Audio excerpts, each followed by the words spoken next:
ఇంత నష్టాలు నడుస్తున్న ఏవియేషన్ ఇండస్ట్రీని కొత్త పాలసీతో మెరుగులు పెడుతుందా? ఇక సంస్థ నుంచి ప్రతి సంస్థ లాభాల్లో పరుగులు పెడుతుందా? అసలు దేశంలో ఎంతమంది విమాన సర్వీసులు వాడుతున్నారు? వాళ్ళందరికీ ఏ స్థాయిలో దగ్గర చేస్తే ఈ రంగం మరింత వేగంగా వృద్ధి చెందుతుంది? మన జనాభాకు కావాల్సిందేంటి, కానీ ప్రభుత్వాలు ఇస్తోందేంటి? మన దేశంలో ఏవియేషన్ రంగం ఇప్పుడిప్పుడే నష్టాల నుంచి బయటపడుతోంది. అంత మాత్రాన భారీగా లాభాలు వచ్చేస్తాయనుకుంటే పొరపాటే. ఇప్పుడు కేంద్రం ప్రకటించిన కొత్త ఏవియేషన్ పాలసీతో ఇప్పుడిప్పుడే ఈ రంగంలో అడుగుపెట్టిన సంస్థలు తమ విస్తరణ ప్రణాళికలు వేగంగా చేసుకోవచ్చు. మరికొన్ని కొత్త సంస్థలు ఈ రంగంలోకి అడుగుపెట్టవచ్చు. కానీ ఇప్పటికే ఉన్న సంస్థలకు భారీగా లాభాలు ఆర్జించే మార్గాలు మాత్రం దొరక్కపోవచ్చు. ఎందుకంటే గతంలో కూడా ఇలా భారీగా సంస్థలు పుట్టుకురావడంతో ఇండస్ట్రీ అభివృద్ధి చెందడం కన్నా నష్టాల్లోనే ఎక్కువ కూరుకుపోయింది. రాబోయే రోజుల్లో ఏం జరుగుతుంది అన్నది ఇప్పటికీ నిర్ధారించలేకపోయినా ఇప్పటికే కష్టాల ఊబిలో కొట్టుమిట్టాడుతున్న విమానయాన రంగానికి తాజాగా చేసిన పాలసీ కొంతమేర ఊపిరి పీల్చుకునేలానే ఉంది. విమానాల్లో ప్రయాణం చేసే వాళ్ళ పట్ల కేంద్ర ప్రభుత్వానికి మొదటి నుంచి కూడా ప్రేమ ఎక్కువే. ఎందుకంటే ఈనాటికి కూడా విమానంలో ప్రయాణం చేసే ప్రయాణికుడు ఇంధనం పైన చెల్లించే పన్ను కన్నా ఆర్టీసీ బస్సులో ప్రయాణం చేసే ప్రయాణికుడు ఎక్కువ పన్ను చెల్లిస్తున్నాడు. అంటే మీరు ఆర్టీసీ బస్సులో వాడే డీజిల్ పైన ట్యాక్స్ ఎక్కువ, విమానంలో వాడే ఏవియేషన్ టర్బైన్ ఫ్యూయల్ పైన ట్యాక్స్ తక్కువ. అందువల్ల విమానాల పనిచేసే వాళ్ళ పట్ల ప్రేమ ఉండడం ఆశ్చర్యమే లేదు. విమానయాన సంస్థలకు ఆదాయం వచ్చేదే టికెట్ల మీద. సంస్థలు చివరి నిమిషంలో టికెట్ రేట్లు పెంచేది ఇందుకే. కానీ ఇప్పుడు టికెట్ రేట్లను దూరాన్ని, ప్రయాణ ప్రాంతాన్ని బట్టి కాకుండా కేవలం ప్రయాణ సమయాన్ని బట్టే నిర్ణయించడం నష్టాలు పెంచే అంశంగానే ఉంది. ఇప్పటి వరకు ఒకే ప్రయాణ సమయం ఉన్నా రద్దీ ఉన్న రూట్లకి, రద్దీ లేని రూట్లలో టికెట్ ధరలు వేరేగా ఉంటూ వస్తున్నాయి. ఉదాహరణకు హైదరాబాద్ టు విజయవాడ టికెట్ ఎక్కువగా ఉంటుంది. అదే హైదరాబాద్ టు తిరుపతి టికెట్ మాత్రం కాస్తంత తక్కువగా ఉంటుంది. దీనికి కారణం డిమాండ్కి అనుగుణంగా రేట్లు ఉండటమే.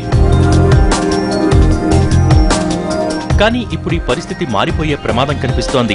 ఎందుకంటే గంటలోపు ప్రయాణానికి 2500 మాత్రమే రేటు ఉండాలంటూ కేంద్ర విమానయాన శాఖ నిబంధనలు విధించింది. అంటే ఇక మీద విమానాల ఛార్జీల బేస్ ఫేర్ ఇంతకు లోపలే ఉండబోతోంది. మరి మిగతా ఛార్జీలు ఎలా వేస్తాయన్నది వేచి చూడాలి.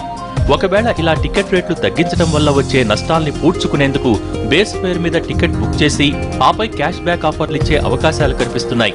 ఇలాంటి ఎకనామికల్ టెక్నిక్లు పాటించడం తప్ప మరో మార్గం కనిపించడం లేదు.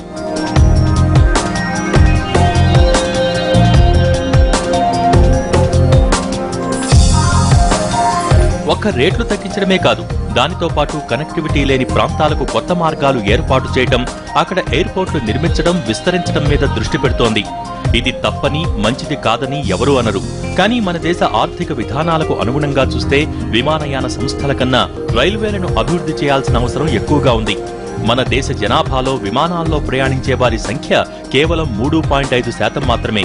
కానీ రైళ్లలో ప్రయాణించే వారి సంఖ్య 69% పైగా ఉంది. అంటే ఎక్కువ దృష్టి పెట్టాల్సిన అంశం రైల్వేల మీదే.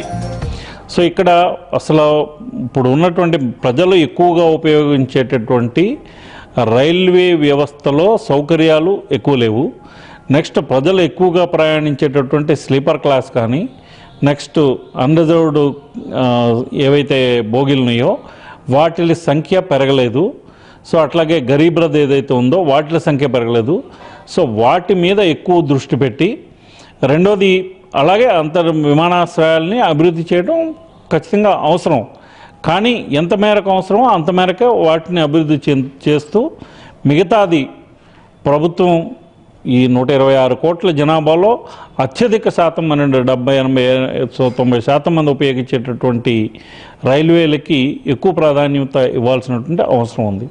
ఉదాహరణకు Hyderabad to Vijayawada Volvo multi axle బస్సులో వెళ్లాలంటే గరిష్టంగా 800 రూపాయలవుతుంది. అదే రైల్లో వెళ్లాలంటే ఏసీ ఫస్ట్ క్లాస్ లో 1100 టికెట్ అవుతుంది. స్లీపర్ క్లాస్ అయితే 300 రూపాయలవుతుంది. ఈ రెండు ప్రయాణాలకు 5-6 గంటల సమయం పడుతుంది. కానీ హైదరాబాద్ టు విజయవాడ విమానంలో వెళ్లాలంటే కనీసం టికెట్ ధర 3000 నుంచి 4000 మధ్య ఉంటుంది. ఇప్పుడు తగ్గిన ధరలకు అనుగుణంగా టికెట్ ధర 2500 ఉన్నా దాంతోపాటు మరిన్ని ఖర్చులు అదనంగా పెట్టుకోవాలి. హైదరాబాద్ లో ఎయిర్పోర్టుకు వెళ్లడానికి టాక్సీ ఓ 600-700 అవుతుంది. కొన్నిసార్లు 1000 కూడా అవుతుంది. ఇక గన్నవరం ఎయిర్పోర్ట్ లో దిగిన తర్వాత సిటీలోకి వెళ్లడానికి మరో 1000 రూపాయలు ఖర్చు అదనం. మొత్తం 5000 వరకు ఖర్చు పెట్టాల్సిందే.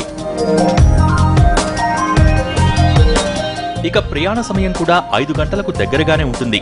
గంటసేపు ఎయిర్పోర్టుకు వెళ్లడానికి, అక్కడ బోర్డింగ్ గంట, ప్రయాణం గంట, గన్నవరం ఎయిర్పోర్ట్ నుంచి విజయవాడ వెళ్లడానికి మరో గంట.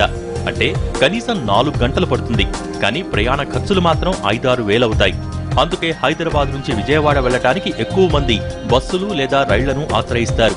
ఇప్పుడు 2 రాష్ట్రాల రాజధానులయ్యాయి కాబట్టి ప్రయాణికుల సంఖ్య పెరుగుతుంది. అంటే ఇలాంటి టైంలో కేంద్ర ప్రభుత్వం హైదరాబాద్ విజయవాడ మధ్య హై స్పీడ్ రైళ్లను నడిపిస్తే అది మరింత మందికి చేరువయ్యే అవకాశం ఉంటుంది.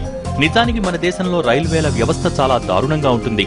20,000 రైళ్లలో రోజుకు 2.5 కోట్ల మంది ప్రయాణిస్తున్నా, ఏటా 1,50,000 కోట్ల ఆదాయం వస్తున్నా మన రైల్వే వ్యవస్థ మాత్రం ఇంకా బ్రిటిష్ కాలం వాసనల నుంచి బయటపడటం లేదు. కానీ అభివృద్ధి చెందిన అమెరికా, యూరప్, ఫ్రాన్స్ వంటి దేశాల్లో రైల్వేలే ప్రధాన ప్రయాణ వనరు. అక్కడ విమాన ప్రయాణం అందరికీ అందుబాటులోనే ఉన్నా రైల్వేలు మాత్రం ఎక్కువగా వాడుతుంటారు. ఇప్పుడు మనం కూడా ఆ దిశలో ప్రణాళికలు కదపాల్సిన అవసరముంది. ప్రపంచమంతా గంటకు 1000 కిలోమీటర్ల వేగంతో ప్రయాణించాలని ఉవ్విళ్లూరుతుంటే మనం మాత్రం తీరిగ్గా లేచి గంటకు 200 కిలోమీటర్లు చాలంటూ ప్లాన్లు వేసుకుంటున్నాం. ఈ పరిస్థితి మార్చేలా విమానాలకు ధీటుగా రైల్వేలను కూడా అభివృద్ధి చేస్తే సగటు జీవికి అదే విమానం ఎక్కించినంత. ఇది వాళ్ళ స్టోరీ బోర్డ్. మరో అంశంతో మళ్ళీ కలుద్దాం. నమస్తే.